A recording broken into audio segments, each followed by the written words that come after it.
The terrorist truck driver who carved a 14-block path of destruction along a lower Manhattan bike path was celebrating the deadly attack, sources said Wednesday.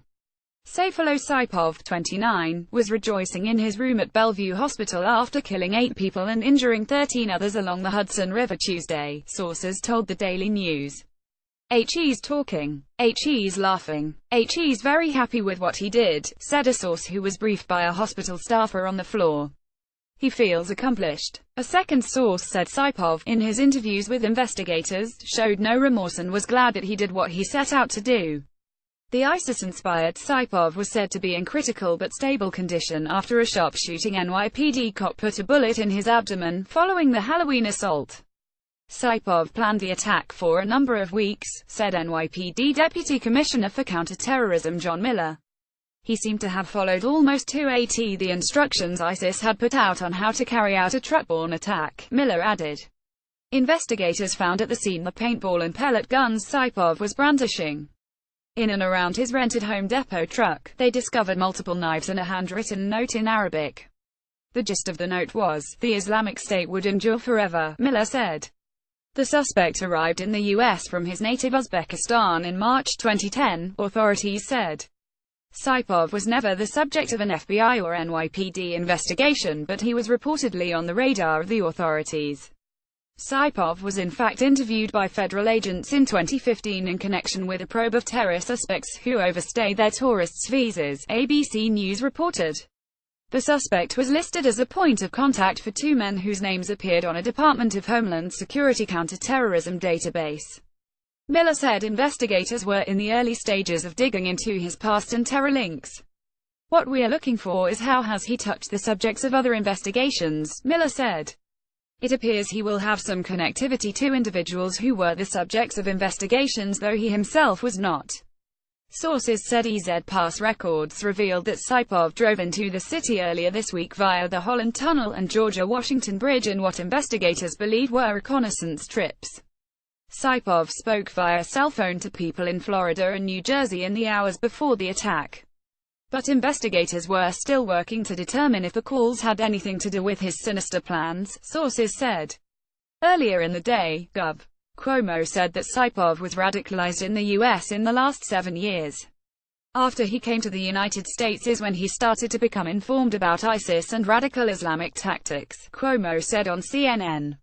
Again, ISIS has gotten it down to a simple formula that they can put on the internet, and it doesn't take a rocket scientist to rent a car, rent a truck. But they are cowards and they are depraved.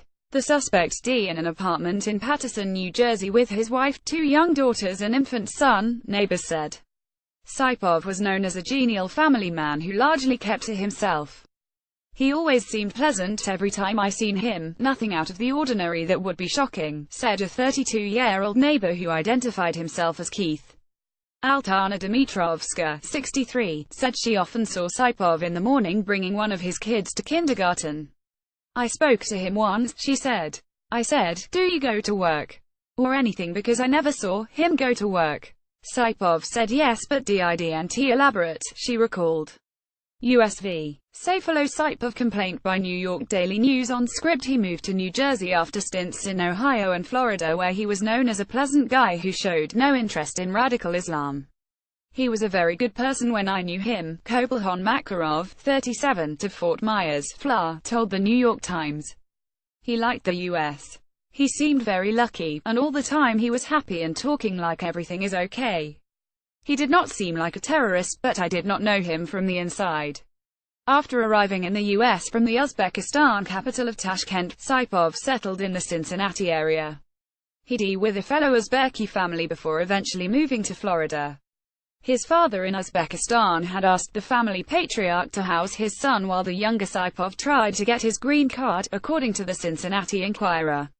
"He was really calm," Dilnoza Abdusamatova, who was a teenager when Saipov moved into her family's townhouse, told the Enquirer.